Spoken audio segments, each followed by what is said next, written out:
Now, the Taliban have called on the United States President Joe Biden to reverse the move where he fractionalized frozen Afghan funds.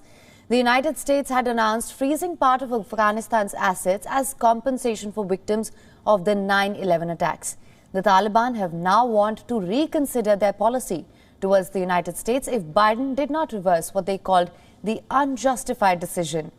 4 days back, the United States said that it will free up only half of the $7 billion in frozen Afghan central bank assets on the U.S. soil.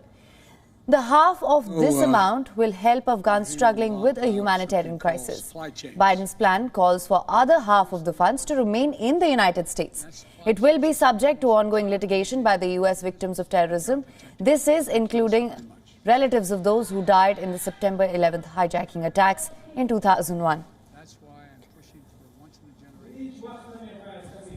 The move drew an angry response from the Taliban regime. The group has branded the seizure a theft and a sign of U.S. moral decay.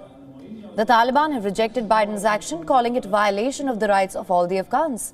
A statement from the Taliban read, and I'm quoting here, "If the United States does not deviate from its position and it continues its provocation actions, the Islamic Emirate will also be forced to reconsider its policy towards the country." The Taliban also added that the 9/11 attacks had nothing to do with the Afghans. The statement said that the United States will face international blame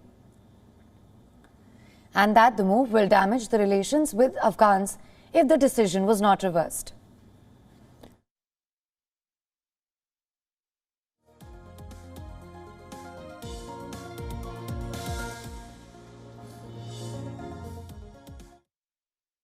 Remember, while none of the 9/11 attacks was Afghan, the mastermind of the attacks, Al-Qaeda chief Osama bin Laden, was given refuge by the Taliban government.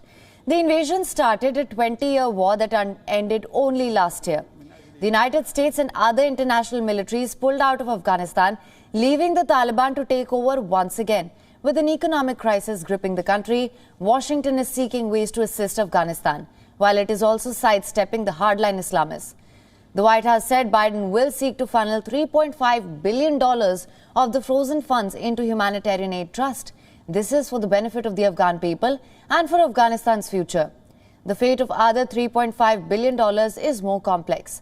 Families of the people killed or injured in the 9/11 attacks have long struggled to find ways to extract compensation from Al-Qaeda and others responsible.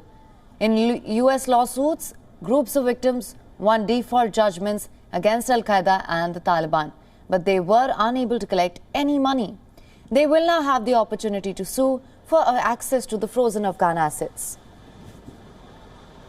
WION is now available in your country. Download the app now. Get all the news on the move.